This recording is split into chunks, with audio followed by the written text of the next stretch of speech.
Agora falando em crescimento, vamos seguir na linha de ações ainda. Ações que podem se valorizar, que estão atrativas no momento, mas pensando no curto, médio prazo. Claro, pode se estender ao longo prazo se vocês quiserem comentar. Quais ações vocês acreditam que estão com potencial interessante?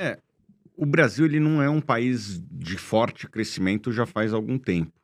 Então, para uma empresa crescer no Brasil, ou ela está em algum segmento específico que tem alguma força que faça crescer mais do que a média do PIB, ou ela está ganhando participação de mercado de maneira relevante. Hoje, o setor que eu vejo que tem um crescimento muito acima da média do PIB é o setor do agronegócio, que o Vitor já citou em algumas empresas, e eu concordo com ele nessas empresas.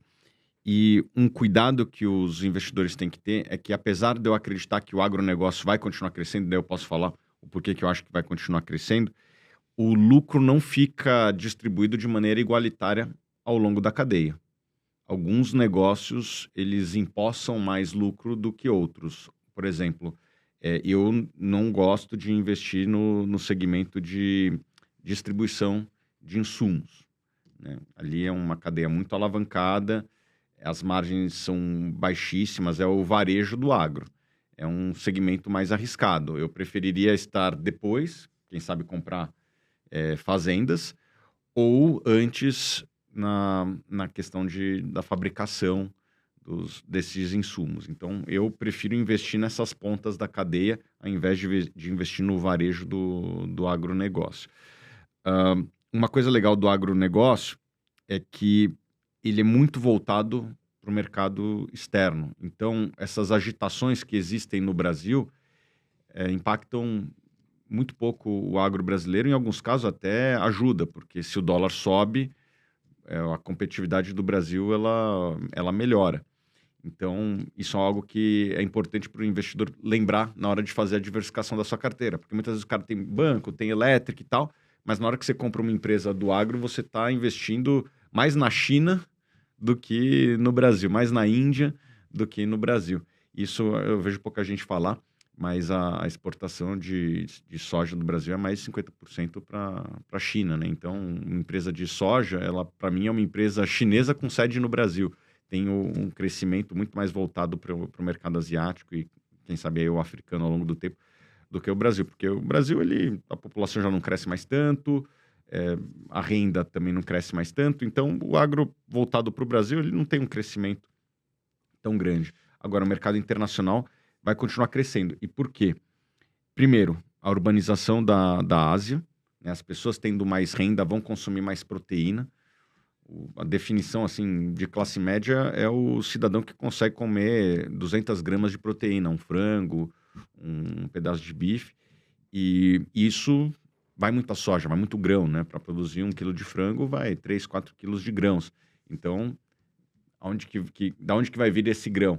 O Brasil é um dos poucos países do mundo que ainda tem pastagens degradadas que daria para aumentar a produção. Então, primeiro vai vir essa demanda da Ásia de urbanização, maior renda na Ásia e, quem sabe, da África, que tem bastante gente e ali ainda é miserável. Então, o primeiro dólar a mais vai quase que todo para alimentação. O cidadão americano, o cidadão europeu, o camarada que já tem uma renda mais alta, quando ele ganha $1 a mais, ele destina geralmente ao lazer, Sim. a comprar uma casa maior, etc. Não vai muito para alimentação. As necessidades de alimentação Já estão garantidas. já estão garantidas. Agora, a gente vive num mundo que ainda tem muita pobreza, né? E essa massa de gente que não tem renda, o primeiro dólar a mais do cidadão africano que ganha $1.000 por ano, na hora que ele dobra, vai para $2.000, ele vai parar de comer o que ele come e passar a comer uma proteína. Então tem essa demanda de alimentos e tem uma outra demanda, que é a demanda de biocombustíveis, né? Nos Estados Unidos, na Europa, estão aumentando o percentual de combustíveis renováveis na fórmula. Coisa que o Brasil já fez faz 30, 40 anos. Lá na Europa e nos Estados Unidos estão começando a fazer, na aviação, no diesel.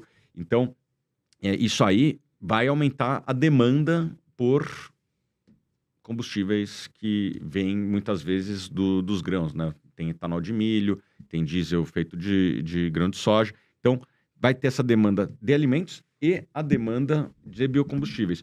E por que que o Brasil ele consegue, do lado da oferta, ser um dos que mais vai crescer? Porque a gente ainda tem muita produtividade para botar nas fazendas brasileiras, que são produtivas por conta dos equipamentos e das sementes, mas a gente ainda não fez o que eu chamo de capex do agro, que é investimento em irrigação, investimento em armazenagem. O Brasil perdeu, ano passado, 40 bilhões de reais por falta de armazenagem.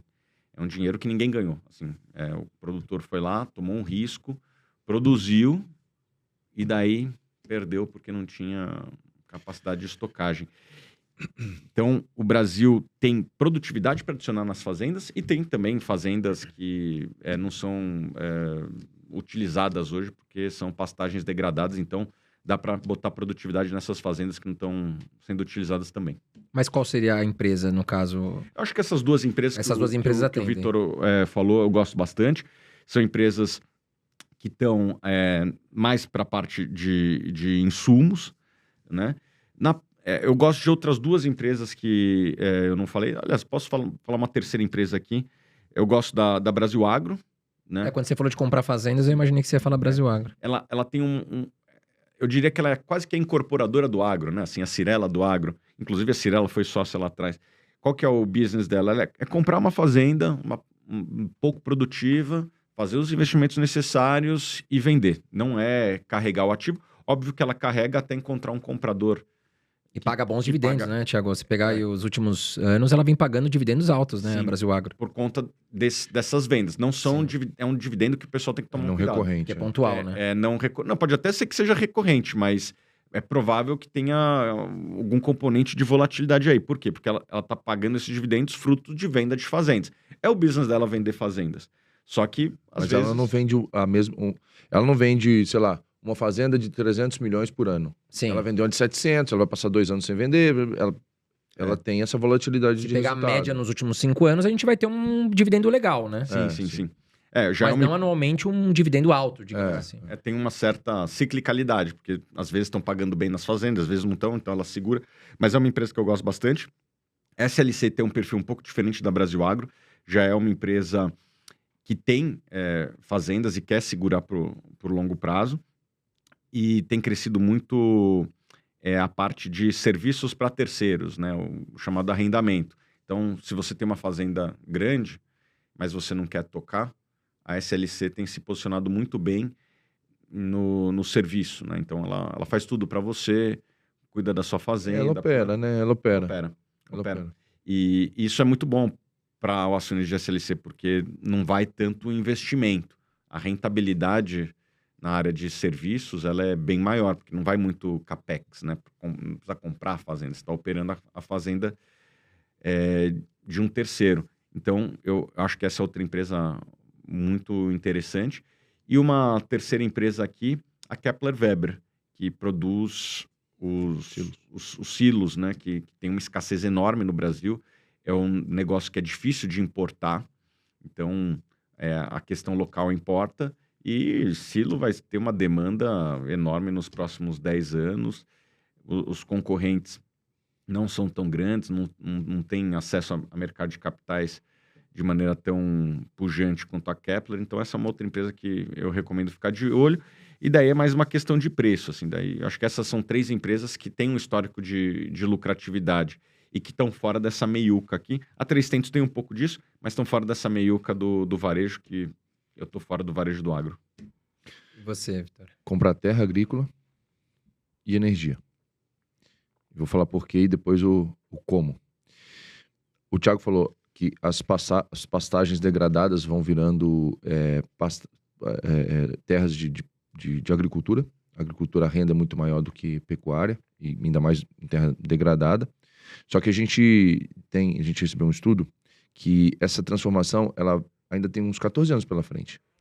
E depois vai acabar, né? Não existe a possibilidade de vamos derrubar umas árvores aqui, vamos abrir novas áreas. Esse papo não funciona. Independente se você concorda ou não concorda, o cliente do seu produto não quer que você derrube a árvore. Então a árvore vai ficar em pé. Então, as áreas vão acabar. E vai ter que aumentar cada vez mais, e a gente tem feito isso com bastante competência, aumentar a produtividade da área que já existe.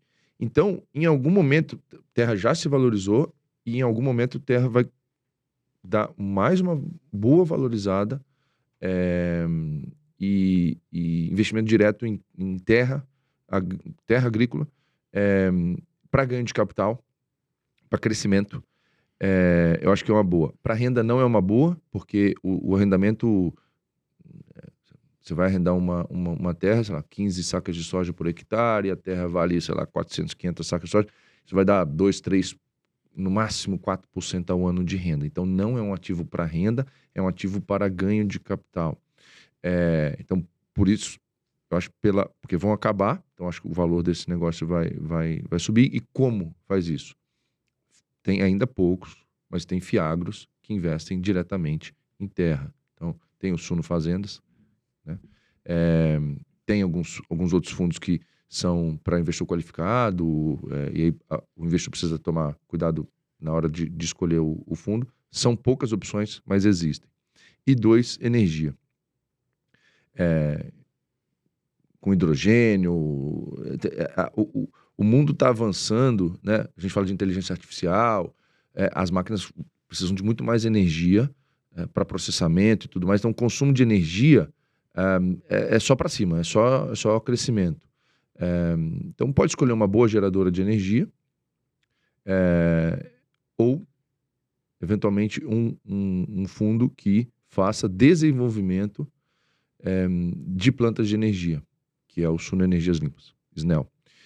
A gente basicamente compra o direito real de superfície por 25, 30 anos, compra placa inversor, conecta na rede e aluga para um consórcio de consumidores que se juntam através desse consórcio para fazer a autoprodução de energia e pagam um aluguel por essa área em função da energia injetada na rede para eles. Então, é um nicho que a regulação vem mudando. Era geração distribuída 0, depois 1, agora 2, depois, enfim, vai 3. E cada vez mais o custo de TUSD, de taxa de utilização do sistema de distribuição, vai subindo. Então, existem ainda alguns pareceres de acesso, algumas permissões para que sejam instaladas essas usinas em condições de TUSD muito baixo, o que dá uma rentabilidade de próximo de 25% ao ano.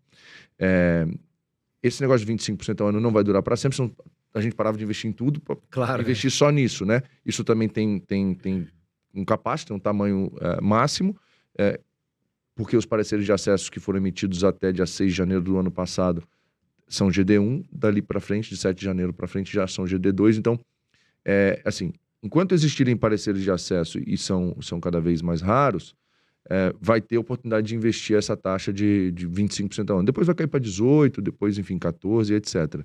Então, o momento de investir em energia, eu investiria em energia não só comprando uma distribuidora com a planta madura, mas um veículo que está fazendo desenvolvimento e tem um retorno potencial ali para os próximos 25 anos muito alto. Então, terra e energia para crescimento são essas minhas duas opções Você mais... falou de geradora de energia, por exemplo, uma... Eletrobras, Equatorial, Engie. Engie. Mas aí preço, lucro, preço, aí são questões de preço, né?